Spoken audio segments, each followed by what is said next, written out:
Okay guys, welcome back to Life on the Farm. It is March 5th and I want to give you a crop update where we are, where we stand. As you can see, we finally got some really nice weather. Temperatures are heating up, the birds are singing, the sky is blue, the sun is shining, wintertime looks like it's over. Hopefully we're done with all that cold weather. Our onions have been through, they've been through a lot. They got some battle scars, but as you can see, they have rebounded. They look like they got run over by a train not that long ago, but these things are pretty tough. Now they do have a few battle scars on them. You see our drones in the background. We're spraying today. This is a spray day for us. Just doing some preventative fungicides, a little bit of copper just to help heal up some bacteria I found just a little bit, and that's due to the cold weather. But anyway, the crop looks pretty good. It's pretty healthy. I like the color that I see. Everything looks good. We got a good stand. Our planting crew did a phenomenal job as always. So we got the stand here.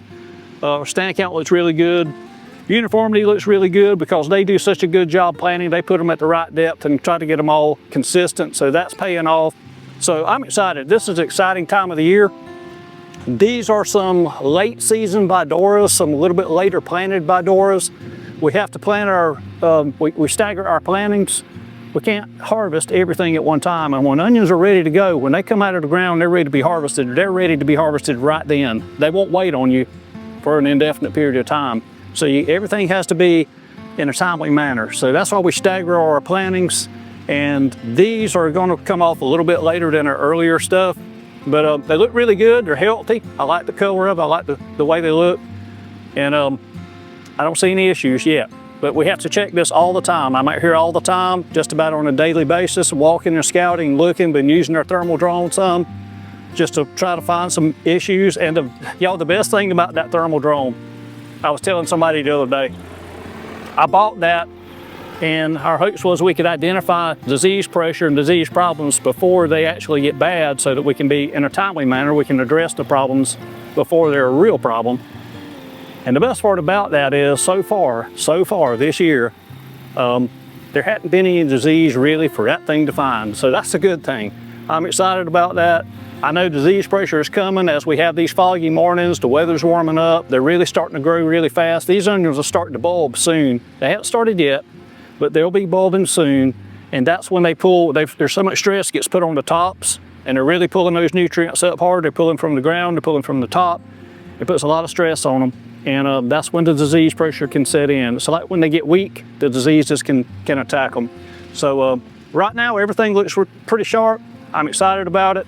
And we're ready to bring you a really, really sweet onion to your table. Okay guys, let me show you, this is an organic field that I'm standing in. We grow here at McLain Farms, so we grow some organic onions. This year we've got quite a few acres because of a lot of our online customers last year wanted us to do more organics because we sold out a little bit premature.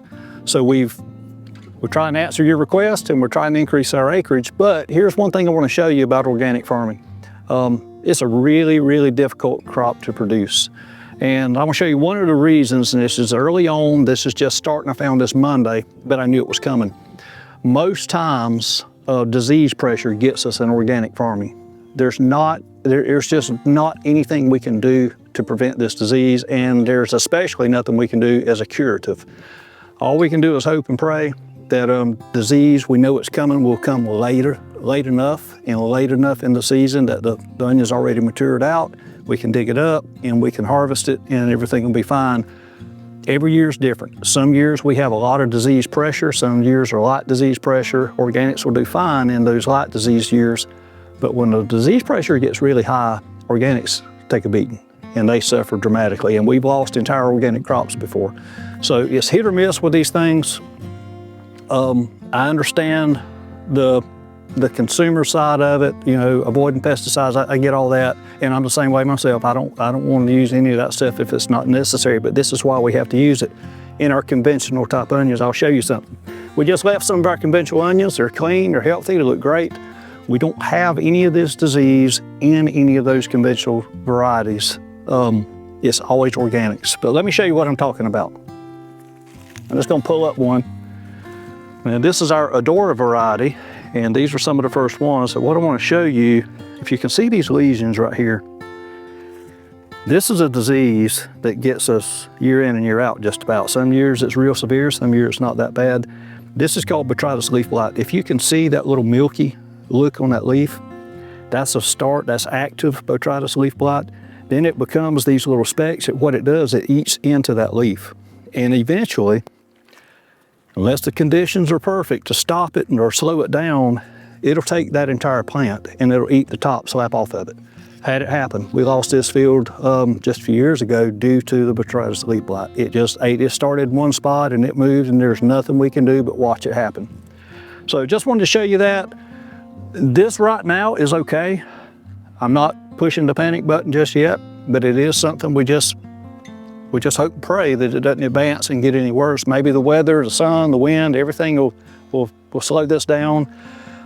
Maybe it won't be widespread, but this is something that we deal with. And organic farming is tough. And I want to show you something else that we do in organics. We'll go to another field where we've got a weed pulling crew. Our organics, you know, you don't use herbicides. So these, you say, well, these look clean. I don't see the problem. Well, they are clean, but they're clean because of that weed pulling crew. And that weed crew never stops, y'all. They work nonstop. They start about the first of the year when the weeds start to come.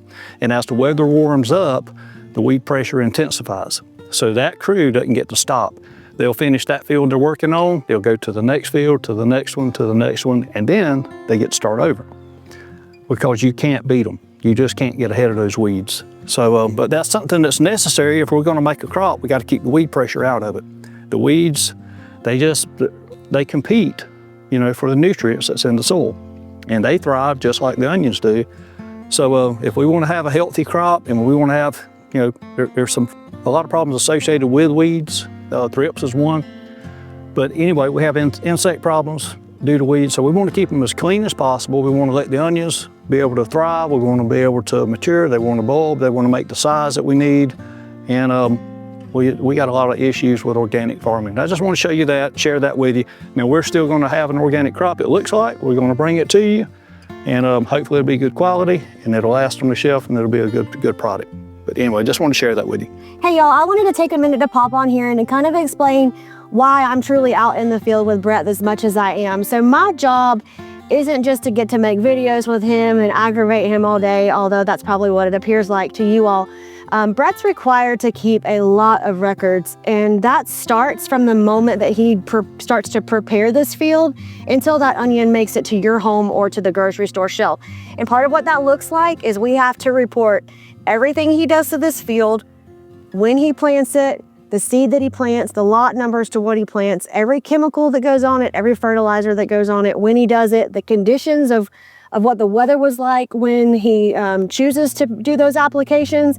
And it's my job to keep up with all of that for him. So over the years, as we've gotten to work in the field together and I've got to spend time with him and watch what he's doing, I came to him last year and I just begged that we could share this with y'all. It is an interesting process. It's one that I myself have fallen in love with, and I love to get to see him turn this dirt into the beautiful product that he does for you all, and then to see you all enjoy it. So I just wanted to take a minute to explain why we're doing what we're doing and to get you an inside view of this look of our farm and just more of an explanation for you. Okay guys, let me show you something else about organic farming. We're standing in another one of our organic fields. And if you can look in the back, you see our weed pulling crew.